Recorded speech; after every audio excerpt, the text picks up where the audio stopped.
that started at the end of 2019 and aiming to change the way that we look at conservation and expand beyond depending on tourism as an industry and as a source of income. So to talk just a little bit more about where all of this came from, I'm going to hand over to Melissa. Good evening, everyone. I hope you're a bit warmer than I am. I'm sitting in a rather cold Eastern Cape village. My name is Melissa de Kock. I work for WWF Norway. I've worked in conservation in Southern and East Africa for about the past 18 years and for WWF for the past 11. My focus, really my passion, is working with communities to find ways that they can live with and benefit from their wildlife and natural resources. I think, as everybody recognizes, the African continent is incredibly rich in biodiversity and is probably the only remaining region on Earth to still have significant populations of large mammals and many still intact ecosystems. But sadly, the Living Planet report, which was launched today, has really underlined how humanity is increasingly destroying nature and the catastrophic impacts this is having on ecosystems and wildlife populations, but also on human health and well-being. And I think that's been very clearly demonstrated in this recent pandemic. But having said that, I do still believe that there's light to be found in all of this. We have some incredible conservation initiatives that are very successful underway on the continent. And central to many of these are local communities who are choosing to manage their natural resources sustainably, both for their own benefit, but also for the global good. I think probably all of us on this call agree that seeing a herd of elephants or a pride of lions in the wild is a truly incredible experience. But what is often not recognized is that living alongside those same species comes with costs. The cost of crops being destroyed, of livestock being eaten, human lives even at risk. And without the privilege of a social safety net to tide you over, these animals can often destroy people's livelihoods. I've listened as people living in areas with wildlife tell me about how their entire herd of goats has been wiped out overnight by predators, or how elephants are public enemy number one. I've even helped to dig trenches between park boundaries and people's crops to try and help them stop wildlife from entering their fields. And this is really the reality of living in close proximity to wildlife. In some cases, of course, the losses experienced by rural people in these countries who have chosen to share their land with wildlife has been offset by income from tourism. And this tourism income, combined with rights over resources and often a range of other social and cultural benefits, has enabled communities to view wildlife often more positively and to sustainably manage these resources. And this, I think everybody recognized, has resulted in a number of truly remarkable conservation success stories. Even before COVID struck, however, the vulnerability of community conservation models reliant on tourism was starting to show. In some areas already, the real costs for communities in Africa to manage wildlife and habitat exceed their current income streams, and they struggle to pay both their operational costs as well as provide adequate benefits to their members. Of course, global political, social, economic, environmental changes, these all have impacts at the local levels too. The anti-sustainable use lobby that's becoming quite prevalent in the north, the rise of flight shaming that is very well known in Sweden, for example, and of course climate-related events such as droughts and floods may well impact communities' abilities to generate income from tourism in the future. So the need to diversify these revenue streams really preceded COVID. And this innovation challenge was created to address this need. And it builds on the previous work done by WWF and Luke Hoffman over the past 18 months. I also want to stress, however, that the purpose of this work is really not to undermine or replace any forms of tourism. It's really to develop new and additional conservation models that enable communities to keep choosing wildlife. Finding new and additional revenue streams is about being prepared for the future. And that is pretty much why we're all here today. And I'm very hopeful, very confident that there's a lot of people on this call today who are going to be able to help us develop the needed solutions. Thank you very much. Thank you very much, Melissa. I'm going to move on now to Elizabeth, who's going to speak about how this is actually going to come to fruition and how you can participate. Thank you, Julia. Hello, everybody. Good afternoon. My name is Elizabeth Losasso. I work for the Luke Hoffman Institute, and I'm happy to talk about the application process, to say how to apply, what we are looking for, and to talk about the selection criteria, and to name the resources you need for your application.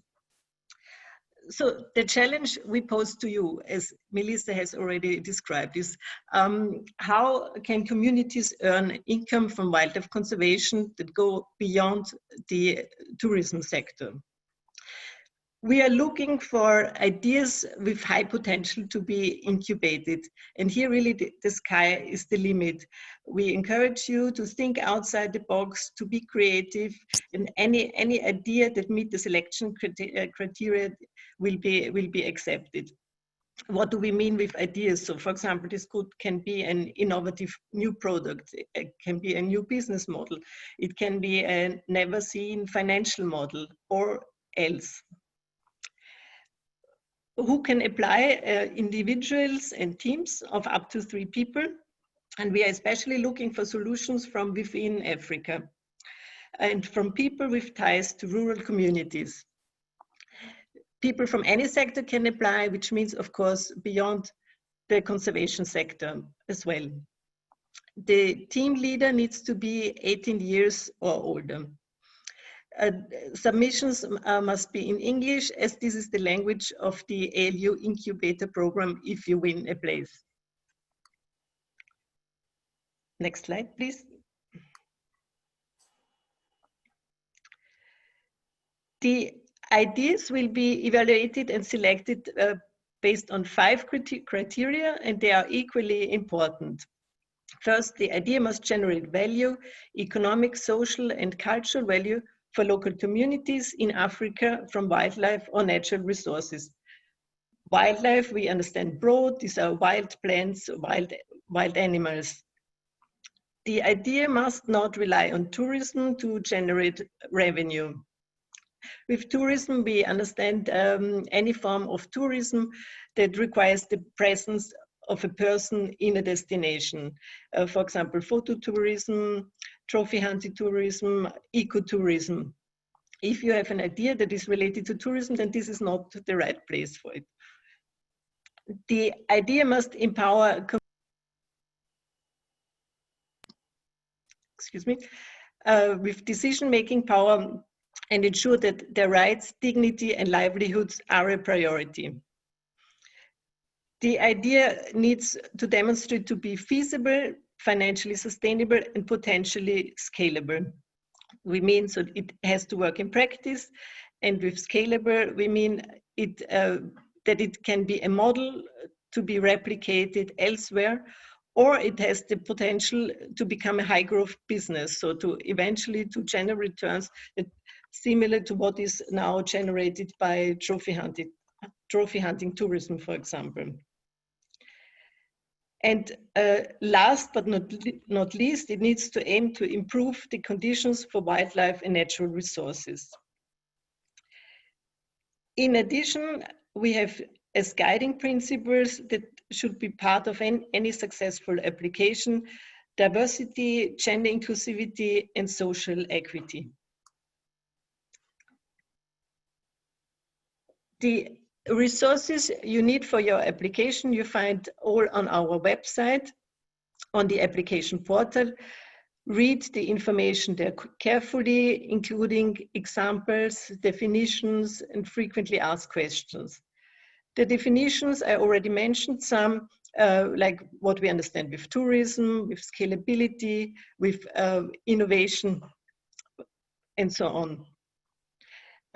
You will also find examples there. Here there is the publication you can see. It's called Diversifying Local Livelihoods While Sustaining Wildlife. It's on our website, and I encourage you to have a look. It's a good resource that gives you a flavor of community-based conservation initiatives that already exist, but we encourage you to think beyond and don't be limited by this. The online application form is on the website with detailed questions and instructions how you have to fill them out. Please answer all the questions and don't skip the sub-questions. The selection criteria are reflected in the 8 detailed questions. An important part of the application is the executive summary.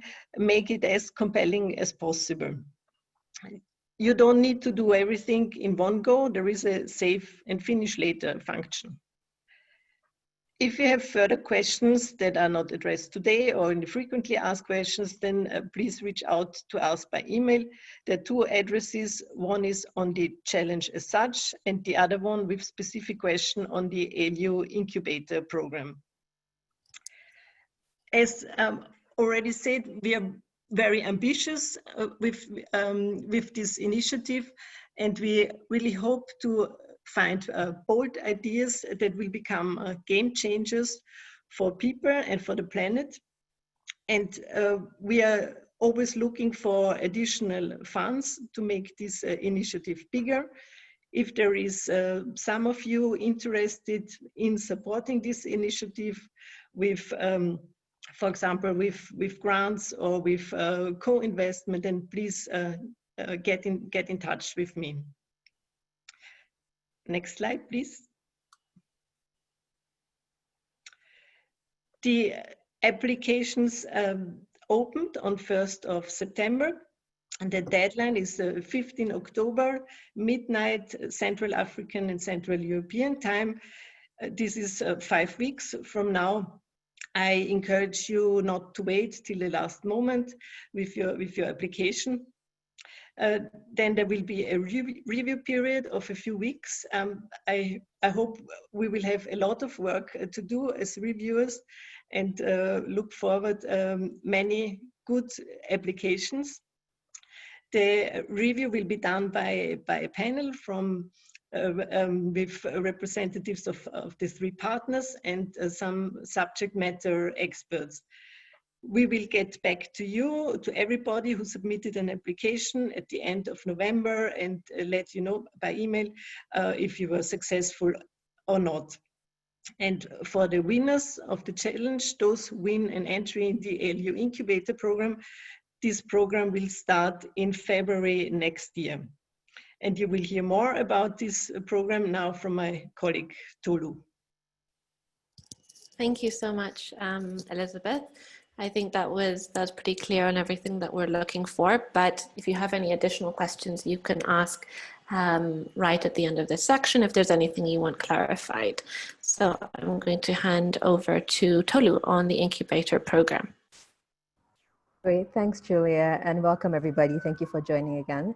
I'm going to speak a bit about what the program would entail. So for the finalists to get into our incubator program, and really our ideal participant coming in has, like Elizabeth has mentioned, an innovative idea for tourism or for conservation that goes beyond tourism. And what we're going to do is take them from an idea stage to launching a venture. Everything that happens in between that sits within our program. And the main components of this is broken into 3 modules. One is around evaluating your idea, another is building a solution, and the last is preparing for launch. All of this accumulates in a demo day where you get access to our network of investors, mentors, potential partners who would go further to supporting your idea and potentially investing in your innovative venture. And there's also the opportunity to win a grand prize of up to, not always completely that, but up to 10,000 United States dollars.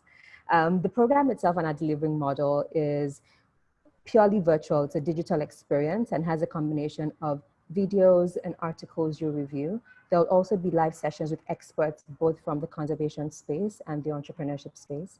And you'll have office hours. You select experts who will then help you fine tune, build and enhance your idea and convert that into a viable, innovative solution that other people can use. And there'll also be a big community of your peers who you can work with on this. The program requirement in terms of time commitment is 3 to 5 hours weekly, because we want you to focus mostly on building your product and your solution than on attending lectures or lessons. We think that entrepreneurship is best done, not talked about, not thought about, but actually done. So we want to make sure you have all the supporting infrastructure to get you out there working on your venture and developing something that is investable by the end of this program. That's the high-level summary. I would check to see if there are any questions after this section that Megan would funnel to us. But otherwise, thanks for listening. Perfect. Thank you so much, Tolu. And also, as we get closer to the selection date and you're looking for more information, keep checking online and seeing if there are any updates about the programs, any more details that we are releasing. We're going to move on to the Q&A. We did obviously move through that quite quickly, and that's a lot of information, so you might want some things recapped. For those of you who weren't able to join right on the dot, I'll just give you a quick summary right now, which is, what are we talking about? We're talking about an incubator program specifically designed to bring business and conservation together. So what we're looking for is young entrepreneurs to compete in this challenge and enter into the challenge to then be selected to be part of the incubator program. We're at a point in history which is unprecedented, and the whole world has been affected by COVID-19. And one of the things that has really become apparent on the African continent is that communities and stakeholders in tourism that rely on foreign revenue for survival are suddenly in a state of crisis because there aren't any alternatives. And the whole purpose of this incubator program is to seek out those ideas for revenue generation that provide empowerment and revenue for stakeholders while also pushing for conservation at the same time. So just in case you weren't there in the first couple minutes, that's what we're talking about. And then I will move on to, or hand over to Megan. If you have any questions, again, please put them in the chat with 3 question marks ahead of your question. Megan, what are the questions so far? Right, we have so many great questions, and thank you everyone for sending your questions in to us. Please continue to add them to the chat as the webinar goes on, and we'll try to answer some, although I'm sure we won't be able to get to all of your questions. So our first question is going to be for Elizabeth, and this comes from Sam Maloka and John Atabila. Is organizational affiliation a requirement? Is it a requirement that an applicant be, for example, owning a conservation farm? Or is it acceptable if one applies having a particular community that owns a conservation farm where the innovative idea can be implemented? So Elizabeth, if you would like to answer, or any of the panelists that feel they may want to. Thank you very much for these good questions. So about the organizational affiliation, no, this is not a requirement. And just to be clear, you have to apply as an individual, because if you win, then you will get a place in the LU incubator program, and only individuals can join such a program. So you apply as an individual or as several individuals with a team. And no, there is no need to own anything, a farm or the place or wherever this idea should be implemented. There is not a requirement as such. I hope I answered these questions. Great, thank you, Elizabeth. We have another question which may also be for Elizabeth. This comes from Chinmaya Mishra. Although solutions from within Africa would be encouraged, will ideas from people outside the continent be entertained? Is it necessary that team members also have direct involvement in Africa, or can someone working on similar ideas in Asia, for example, also apply? Okay, thanks for this question. So we're looking for solutions within Africa and independently where you sit. And if you have a solution for Africa that meets the selection criteria, then please propose it.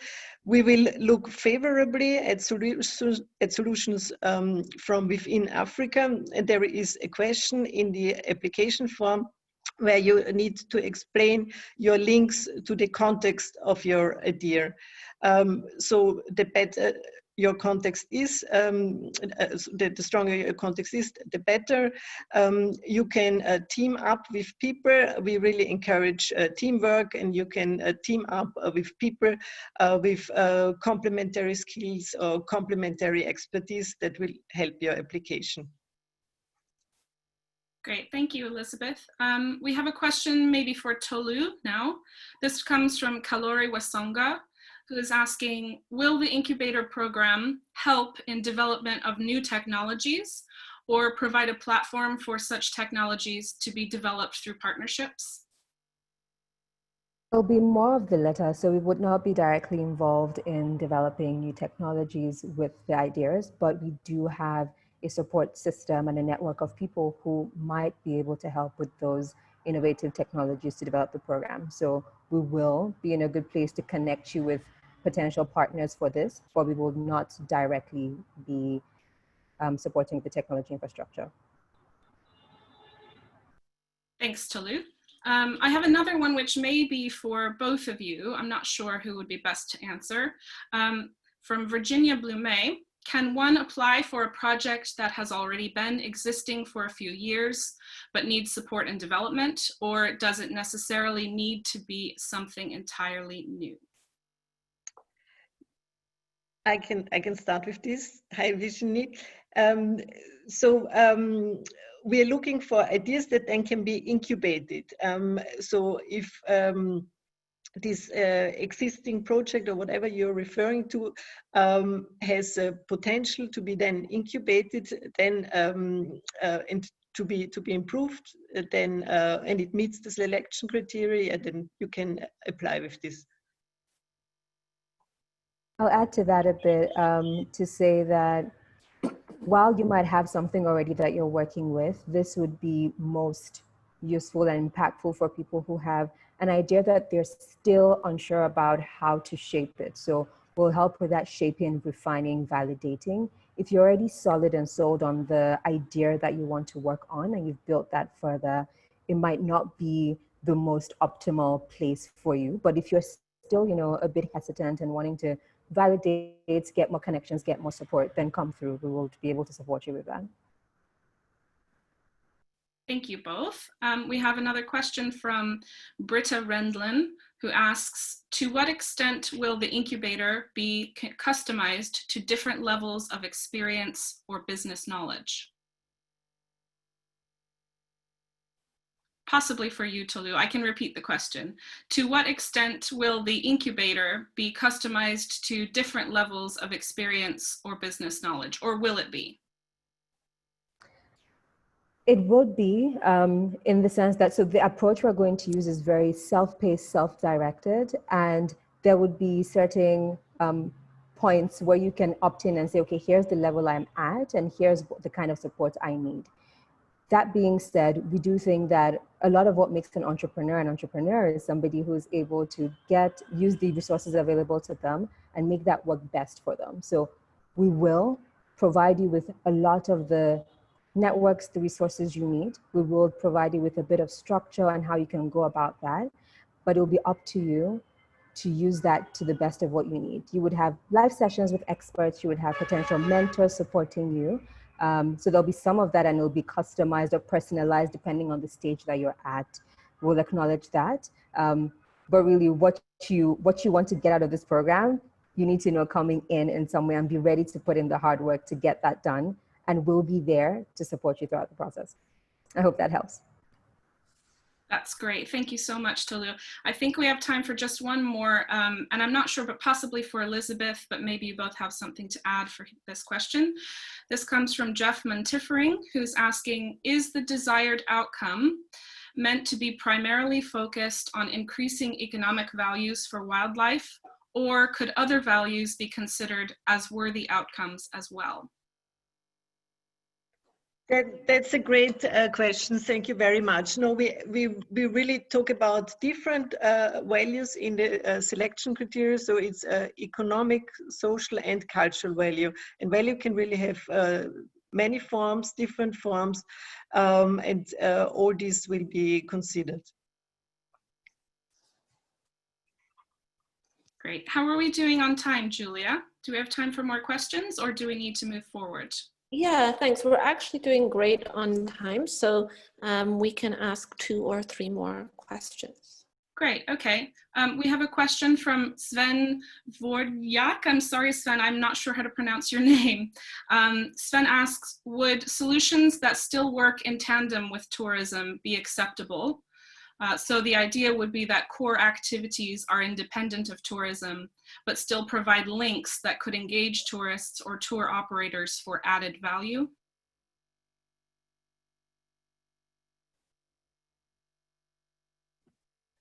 Possibly for you, Elizabeth. Yes. Would you like me to repeat? Are you okay? Yes. No. I understood, and I mean, it's hard to assess. As we say, the idea must not based on tourism to generate value. So if it's the income stream if the income stream is based on tourism, then this is not the right place for you. And I need to leave it to you to assess if this is the case for your idea or not. Can I just interject there quickly? Yes, please, Melissa.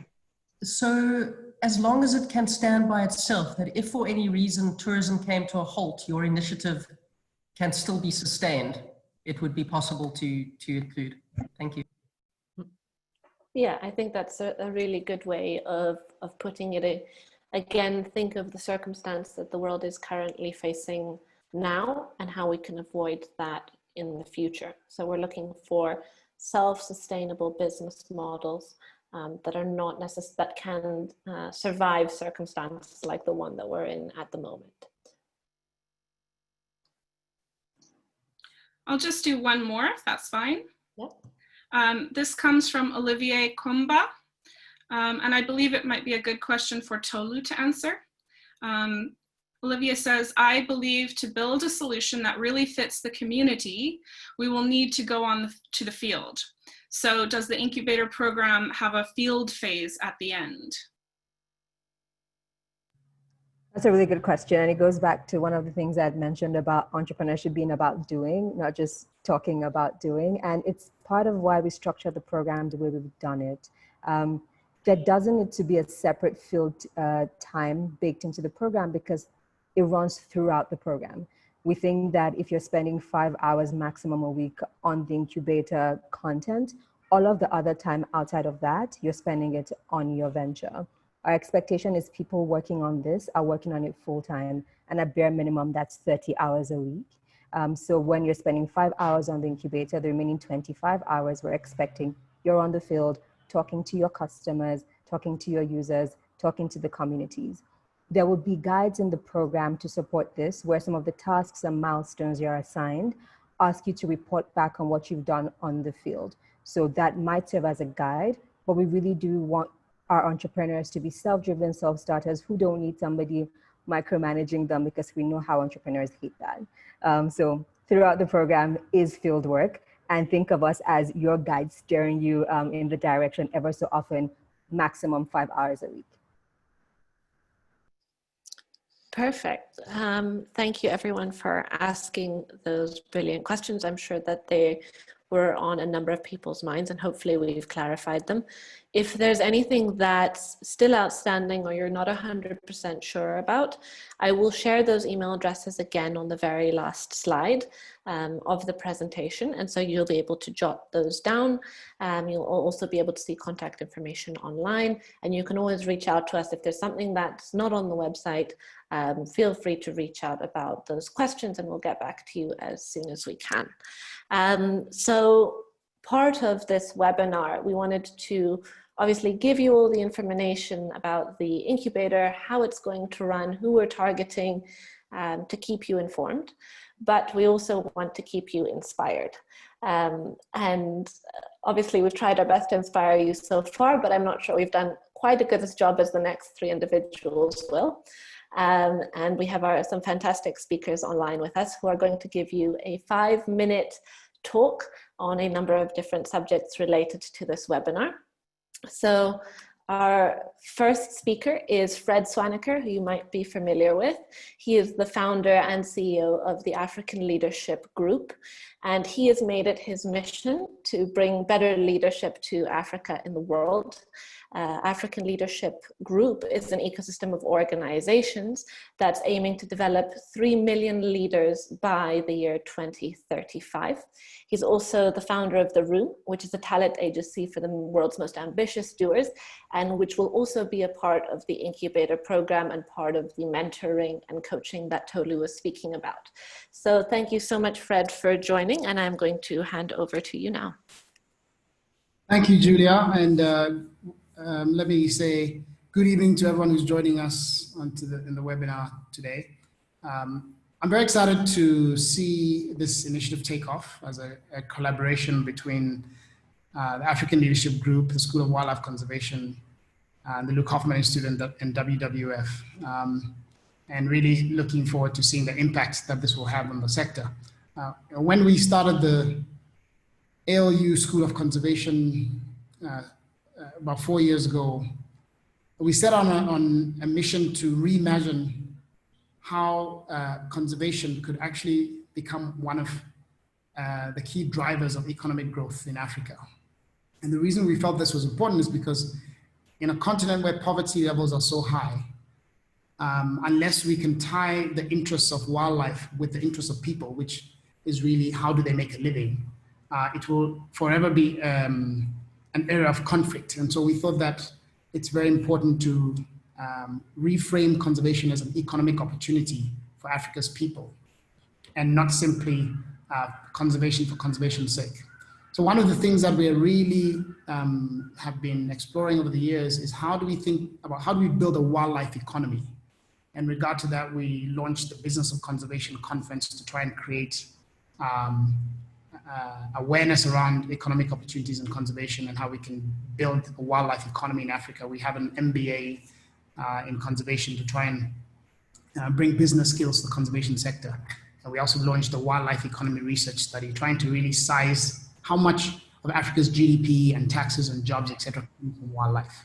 So, this incubator is obviously very much in line with that overall philosophy that conservation could actually be one of the most important drivers of economic development in Africa. So, the way we look at it is that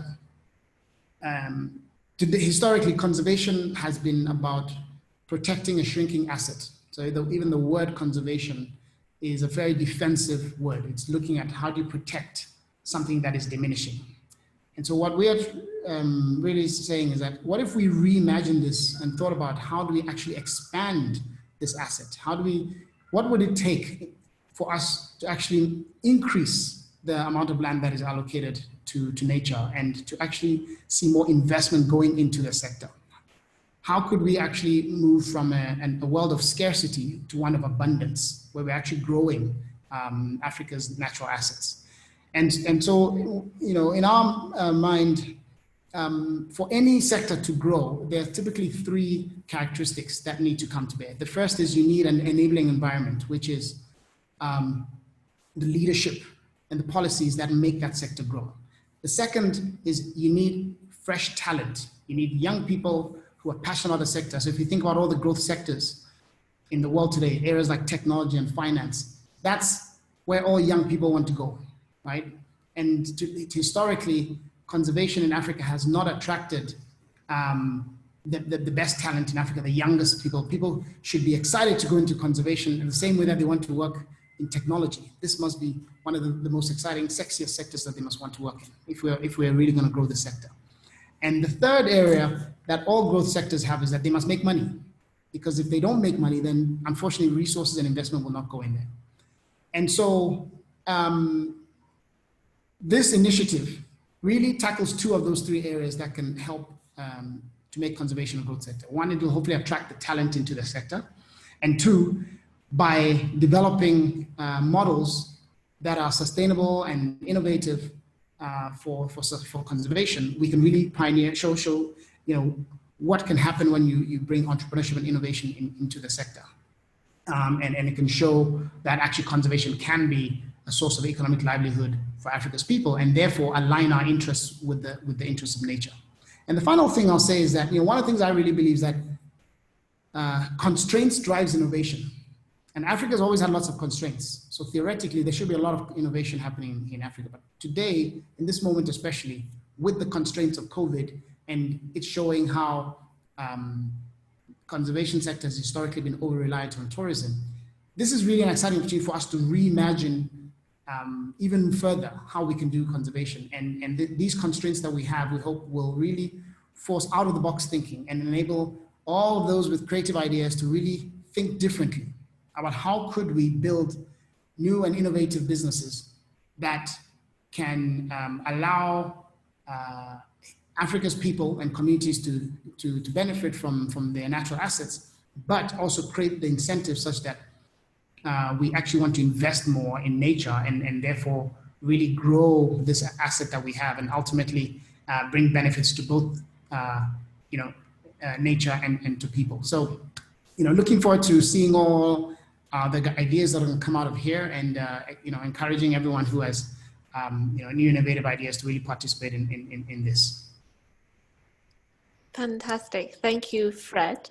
What we're going to do is actually pose the questions that are meant for Fred now, so that we can specify for each speaker. That was hopefully very inspiring, was inspiring for me to think about where we need to be going with conservation as a sector and as entrepreneurs. So even if you're an entrepreneur and you've never thought of conservation before, maybe you need to start thinking of that as an area of demand and an area of opportunity. So Megan, I am going to ask you to ask Fred some questions. I think we can actually we're doing really well on time, by the way, everyone. So we can ask, I think, probably 2 questions. Thanks, Julia. We've got one question through so far for Fred. This comes from Sam Maloka, who's asked, where's the African Leadership Group located in the continent of Africa? That's a great question. The African Leadership Group, I would say, is located everywhere in Africa, in a few different ways. We have historically set up campuses in different parts of Africa. We have a campus in South Africa, the African Leadership Academy. We have one in Mauritius, the African Leadership University. We have a campus in Rwanda. But we have recently expanded into other countries like Ethiopia and Nigeria and Ivory Coast and Senegal, and we have operations all across the continent. But even those sites that we have in Rwanda and Kenya and South Africa, etc., we attract young leaders and mid-career leaders from all across the continent to join our movement, to come and study either in person or to learn through us digitally. So we're increasingly offering our programs, leveraging technology to anyone on the continent who could benefit from it. So we are really a Pan-African institution with certain centers, but we are hopefully accessible to people from all across the continent. Perfect. Are there any additional questions to that, Megan? We have another question who's coming from Joseph Oriol, who asks, Fred, as usual, very good summary of the challenges and opportunities in the road to building a wildlife economy. The question is, how do you foresee the room operating above and beyond the startup incubator? And how do you see this initiative reaching scale in at least the US hundreds of millions? Great question, Joseph. So what the room is essentially is a talent agency that aims to connect those who have a mission who are pursuing a mission to the opportunities that they need. So one of the things that we believe in the African Leadership Group is talent in this world is not enough. no matter how good your skills are as a leader, as an entrepreneur, if you don't have access to the right networks, you won't be able to achieve your full impact. So what we are setting up in the room is a very powerful and lifelong network where we want to work with those who are members of the room to connect them to various opportunities that they might need over their lifetime. So think of it similar to how in Hollywood, there've always been these talent agencies that work with celebrities, you know, and entertainers and athletes, and they'll help them from the time they're very early, like, you know, Beyonce, they'll help them get an agent works with them and they help them get their movie deal, and then they work with them on their book deal, and they get them onto the Trevor Noah show, and then they help them create their own perfume. And, you know, they're working with this talented person from the age of 18 to the age of 70, constantly helping them to access opportunities. No one has ever done that for professionals, leaders, and entrepreneurs who have a mission.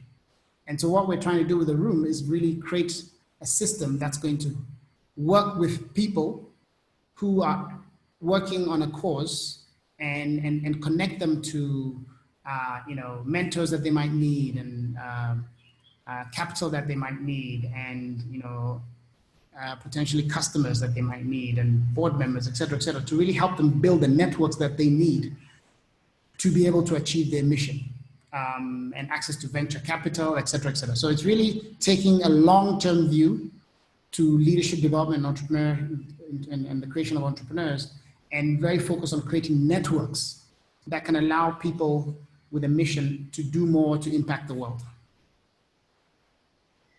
Thanks, Fred. And I'm really glad those questions were asked as well, because I think what Fred said will help you link the incubator program with how ALE, the African Leadership Group, is going to be using the tools that it has at its disposal to run this incubator program. So one of the first things Fred said was that we are really a Pan-African organization. We're obviously in a time where, you know, we were asked about, you know, are you going to be doing field work? We're in a very difficult time when it comes to travel and moving around. And so we really want to capitalize on the fact that we are a Pan-African group, that we do have the room, which is a network connections-based platform, and then help you with your business by tapping into those networks. So even if you're in Nigeria, if you're in Morocco, Senegal, South Africa, you can be sure that we have some kind of a connection there. And in terms of finding coaches and mentors, that's the network that we're going to be tapping into to help you as much as we can to become successful in launching your businesses. So thank you very much again, Fred. That was fantastic. We are now going to move on to Alice Luhueta. I think I'm mispronouncing it, sorry, who is the director of WWF Regional Office for Africa. She leads and oversees a regional program comprising 10 countries and over 400 staff, and has worked over a number of different organizations across Africa and across the world, actually. Thank you so much for taking the time to join us. We're honored to have you here and really excited to hear what you are going to be speaking about. So thank you again, Alice. I'm going to hand over to you now. Thank you. Thank you very much, everyone, the previous speakers, and thank you, Fred, for laying out the gauntlet. I am going to make the case for the conservation that you're talking about that has become, that has been defensive.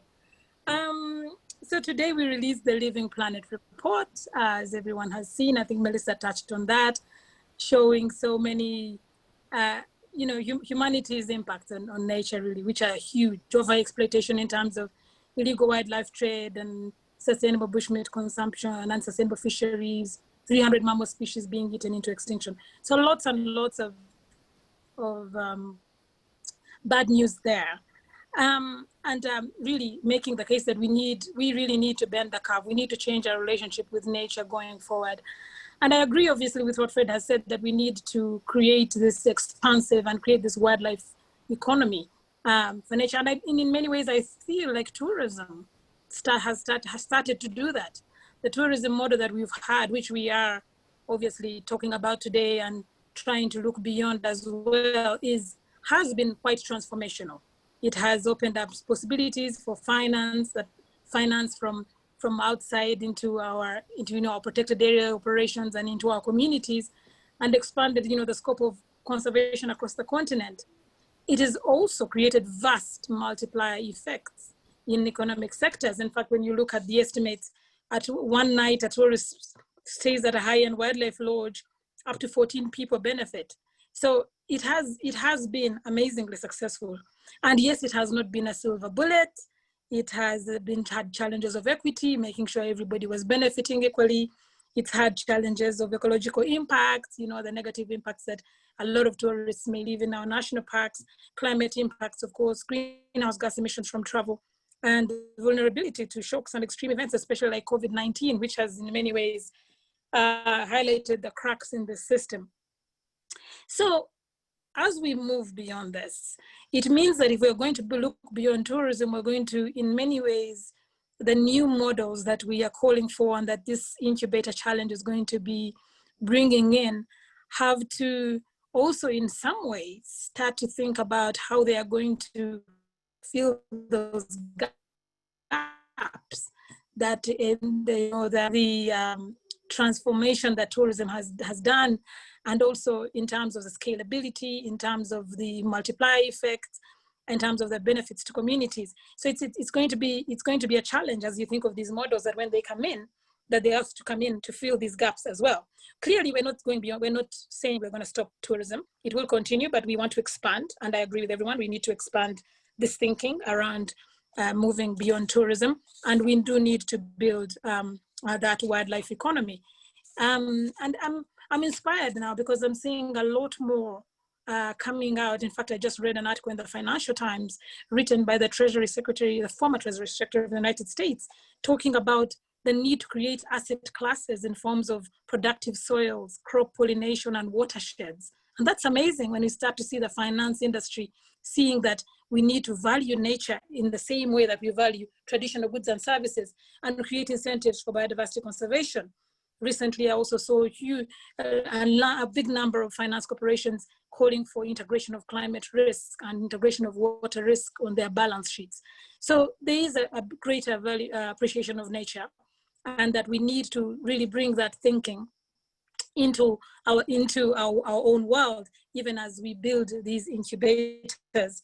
And I do salute the African Leadership University for starting this thinking in the School of Wildlife Conservation, and very excited about this partnership with the incubator and also with the Luke Hoffman Institute. And at WWF, we are very interested and very keen to see what comes out, what models come out, because yes, we do want to take this to scale. We do want to be able to go back to our governments and say, look, we've tested these models, they work. We want you to invest in them. We want to take them to scale. We want to use them to influence policy. We want them to be replicable. And we also want them to be transformative. Thank you very much. Thank you, Alice. I really appreciate your time on that. I'm going to ask Megan for any questions. Sure, yeah, so we've got one question so far coming from Holly Dublin, and it's a big question that I think any number of our panelists could probably ask, but we'll pose it to Alice anyway and see what she has to say. How can we help members of local communities, those who have been and continue to be disadvantaged in so many ways, to design and gain these business opportunities themselves, and reduce the number of middlemen operators, which ultimately lead to very, very little being captured and accrued at the ground level? Thank you for that question, Holly. And you do know, Holly, that we've launched this platform with the Luke Hoffman Institute to start to address some of these challenges of access for local communities at the last mile to these bigger opportunities that are out there. Yes, we called it the COVID-19 platform because it came out of that COVID, and it came out of the need to connect communities that are struggling from the loss of tourism income to where the money is. But also, I think in many ways, we can use the same platform to where the business is, to do something like the room. I'm so excited about the room, Fred. I'm coming for that. So if we could create something like that for communities, maybe it's not a talent matching, but it's a matchmaking for communities with where the businesses are and where the need is and where we can build this capacity. I think it would be fantastic.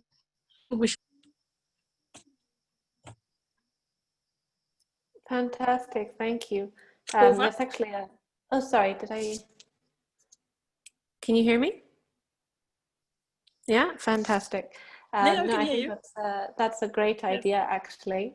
Fred, we might need to look into that, a community-based networking program within the room. Yes, the room for the communities, Fred. Exactly. Yes. We're going to need a big room. No, but that's a fantastic idea and definitely a need for us to look into. I am going to move on to our next speaker. Thank you so much, Alice, again for your time. Certainly, last but not least, is an individual we wanted to have speak to you because he himself has endeavored on a journey which is hopefully going to be one that you are going to be going down through this program. And that's Gautam Shah, who is the founder of Internet of Elephants, which is he's a National Geographic fellow, and his organization is a social enterprise that develops groundbreaking digital tools to engage people with wildlife, and really wanted him to speak with you today because we want you thinking outside of the box. If you have a traditional idea, great. If you have an idea that no one has ever heard of before and sounds absolutely insane, fantastic. And so for a bit more inspiration, I'm going to hand over to Gautam. Just 1 second there. I'm going to be going through your slides for you. There we go. Sorry, go ahead. Great, can you hear me? Yep, yeah, super. Hey, so hello everyone, my name is Gautam Shah. And I am a recovering wildlife tourist. It wasn't always this way. I used to have a well-paid IT job and spent all my salary and free time traveling the world, seeking out experiences with every animal that I could. And it was spectacular. But a large part of me started to feel empty. I knew that I was the only one benefiting from all these experiences, and that even if I convinced myself that the dollars I was spending were directly saving wildlife, I knew that all the wildlife tourists in the world would never be enough to make a real difference. So I quit that perfectly good job and started my own wildlife conservation organization called Internet of Elephants. Now, sadly, I no longer have either the time nor the money to take those wildlife holidays anymore. But if we're successful at what we're trying to do, maybe the next generation won't still be having conversations about how to save the planet. Now, when I was making my transition from the corporate world, I'd read a publication by WWF that said the gap between what was needed for conservation and what was available was about $300 billion per year. And much of the article was dedicated to how to attract and raise the capital to address that gap. But it struck me that there was no mention about how to reduce the gap from the other side.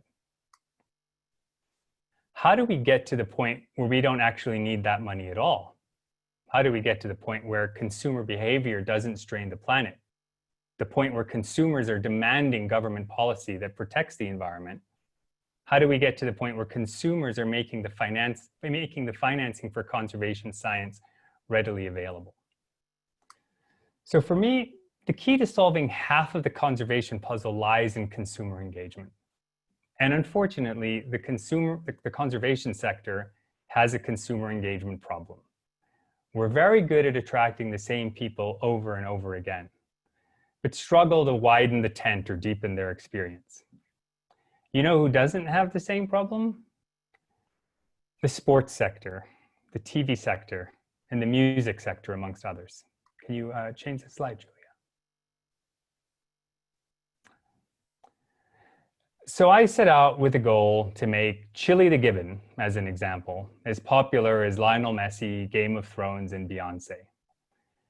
Chili the Gibbon needs to occupy the hearts and minds of the world every day, as much as the rest of these celebrities.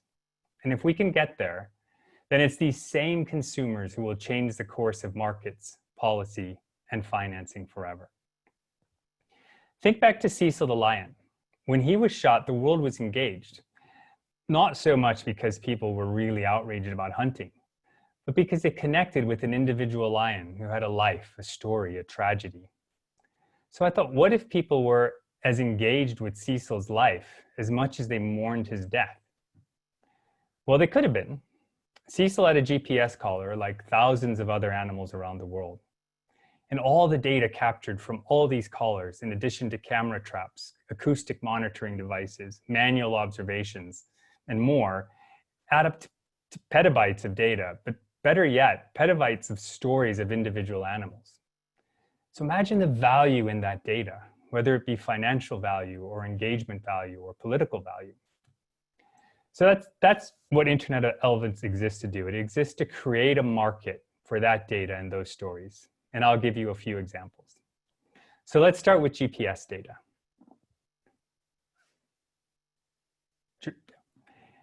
In a couple of weeks, you'll be able to use the Adidas running app to compare your daily runs with the real movement of Pamoja the pangolin, Johnny the elephant, and Tenderell the tiger, all real animals who are GPS tracked by local conservation organizations. We did this last year with Yulin the snow leopard and had 500,000 people participate. This year we'll get 1 million. Then there's camera trap data. In collaboration with David McDonald and Wild Crew, who might be on the call today, we're creating a gamified data visualization of over 5 million camera trap images across 200 species his team generated over a 10-year study on clouded leopards in Southeast Asia. And there's acoustic data. So in this case, we're partnering with Cornell University, and in partnership with them, we've developed a prototype of a social game that challenges you to do your best imitations of wild animals using a database of thousands of animal sounds, and then automatically scoring your attempts. And then there's also just observational data. Earlier this year, we released Wildiverse, an AR game about being a researcher in the jungles of Borneo and Congo, studying Chili the gibbon and Buka the lowland gorilla, amongst others.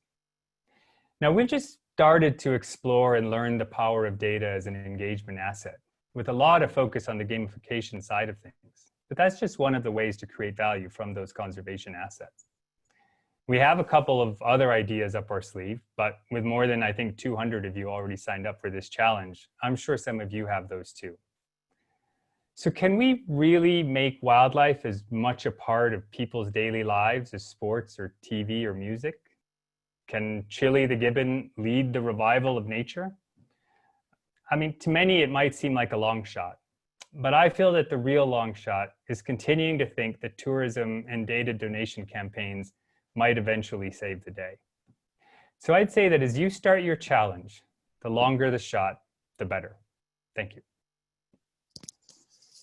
Thank you so much for that, Gautam. That's absolutely fantastic. And I hope you're all now thinking on making a really long shot, on thinking completely out of the box.